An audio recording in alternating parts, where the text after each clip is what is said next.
Pour le professeur Dadi Saleh, économiste, la décision qui vient d'être prise est celle qui respecte les lois économiques. À l'en croire, aucune loi n'autorise la circulation de deux monnaies pour un marché. On dit toujours mieux vaut tard que jamais et on encourage cette décision. Normalement, pour l'instant, nous avons une dollarisation de notre marché et nous l'avons toujours fustigé parce que c'est contre la loi. Donc tout ce qui se passe là, c'est contre la loi. On ne peut pas utiliser deux monnaies qui circulent.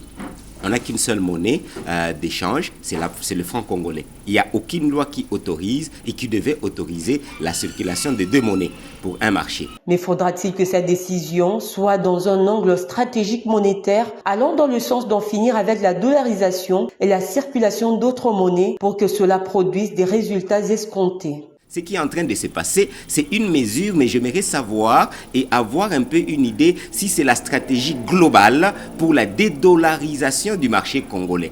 C'est ça la vraie question. Parce que retirer le franc congolais dans des distributeurs et jamais plus de dollars, c'est très bien. Je dis c'est ce qui est normal. Mais s'il n'y a pas un cadre stratégique, c'est-à-dire les gens vont aller retirer des dollars à la banque. Vous avez compris? Pour l'utilisation, ça aura changé quoi? Pas grand-chose, parce que les distributeurs, ce n'est qu'un moyen de paiement ou bien de retrait. Mais on a la banque et on a d'autres moyens maintenant de M-Pesa.